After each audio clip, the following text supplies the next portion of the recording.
Comment se tirer les cartes à soi-même?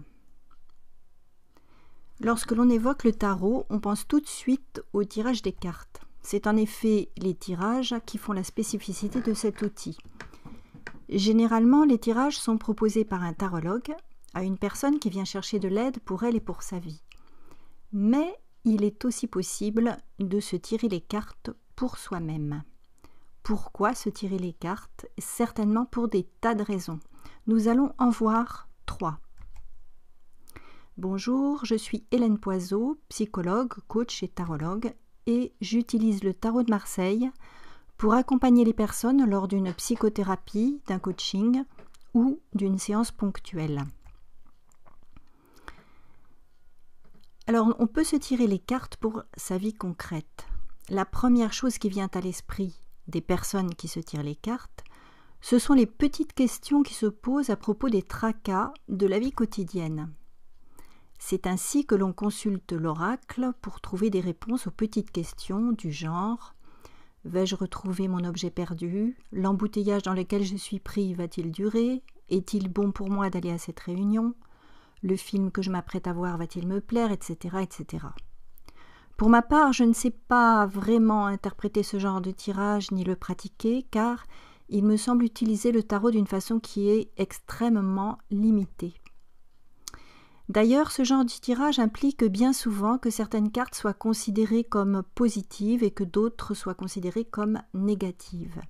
Or, c'est là dénaturer ce que sont les arcanes du tarot qui en réalité présentent tous une face sombre et une face lumineuse. Avant toute chose, il me semble important de comprendre que lorsqu'une question se pose sur un plan, la réponse se trouve toujours sur le plan qui se trouve immédiatement supérieur. Ainsi, si une question se pose à vous sur le plan matériel, la réponse sera à chercher sur le plan psychique ou émotionnel. Si une question se pose sur le plan émotionnel ou relationnel, la réponse se trouve sur le plan de la pensée ou des croyances inconscientes.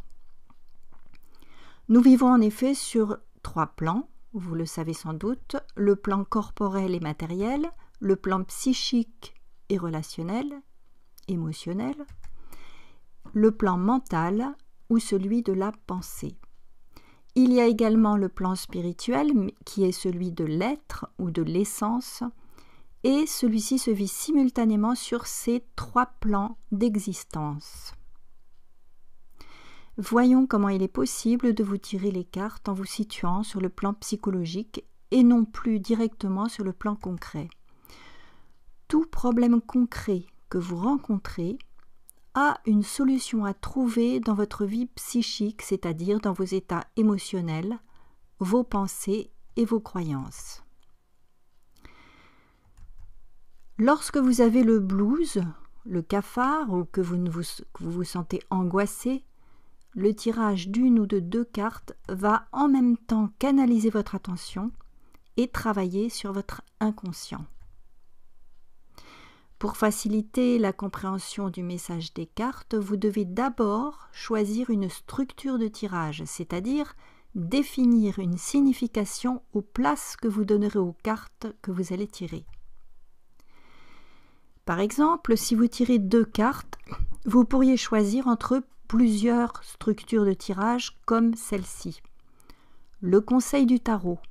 Alors, une carte pour mon état énergétique du moment, une autre pour le conseil du tarot. Mon vrai besoin. Une carte pour mon besoin conscient et une autre pour mon besoin qui reste inconscient. Mon énergie. Une pour ce qui bloque mon énergie en ce moment et une pour ce qui va la stimuler. Mes peurs. Une pour ce qui me fait peur et une pour une solution à envisager. Les avantages et les inconvénients, une pour les avantages ou pour ce qui est positif et une pour les inconvénients ou ce qui est négatif pour moi dans telle situation. Vous pouvez en inventer d'autres, bien sûr, en fonction de votre besoin du moment. Vous pouvez aussi ajouter le tirage d'une mineure qui va vous apporter des précisions pour saisir la signification de la carte majeure. Lorsque vous rencontrez un problème sur le plan psychique, la solution est bien souvent à trouver sur le plan spirituel. Appelons-le le plan de l'âme. Se tirer les cartes pour se connecter à son âme, alors comment fait-on? Votre âme est cette part de vous qui est toujours présente et qui reste invariable. Repensez à votre conscience d'être lorsque vous aviez 5 ou 6 ans et vous constaterez que, étrangement, vous avez la même sensation aujourd'hui. Et pourtant, vous avez changé. Mais il reste en vous une part qui ne change pas. Votre âme se manifeste par votre sensibilité et aussi par votre intuition. Elle est porteuse d'un rêve profond qui est plus ou moins conscient, ou quelquefois est carrément inconscient. Si c'est le cas, la société vous a formaté et a recouvert de plusieurs couches de réflexes la voix de votre âme que vous n'entendez plus. Pour vous connecter à votre âme, vous avez besoin de silence, ou de présence dans la nature, ou de moments méditatifs. Les cartes du tarot ont aussi le pouvoir de vous aider à vous reconnecter avec votre âme lorsque vous ne savez plus quels sont vos désirs les plus profonds.